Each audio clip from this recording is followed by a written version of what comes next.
Right, today's lesson on arcs and chords is not going to be very long. All right, it's from 10.3 in our book.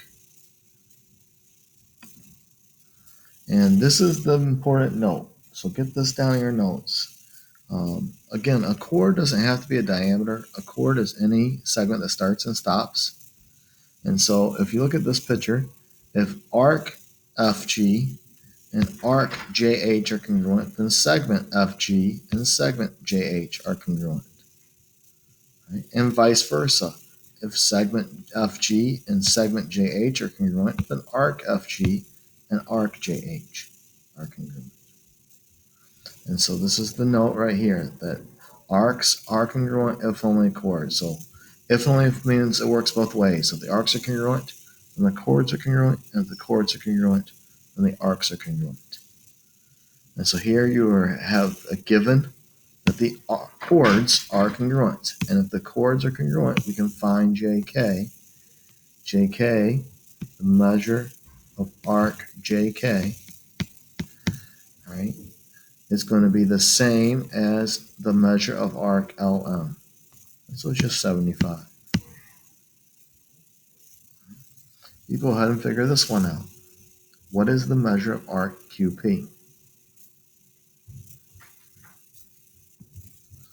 All right. These ones, the arcs are congruent. If the arcs are congruent, then the chords are congruent. Right? This is the opposite, but it's going to work both ways. And so you know that 2x plus 6 equals 5x minus 9.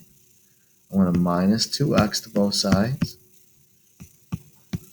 And I'm going to add 9 to both sides. And then I'm going to divide by 3.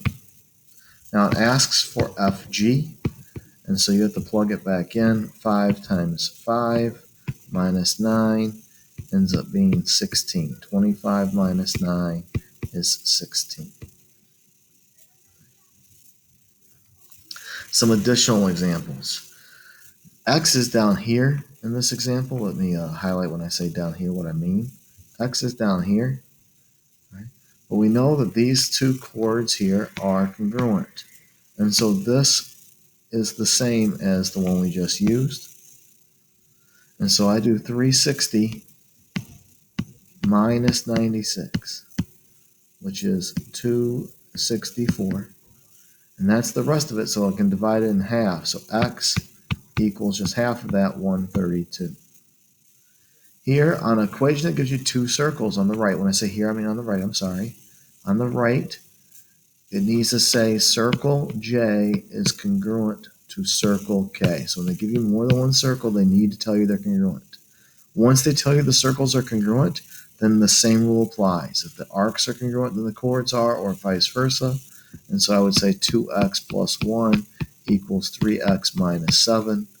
I end up getting 1x minus 7 equals 1, so x equals 8. And that is pretty much the section. Here's the homework assignment in my class. Good luck.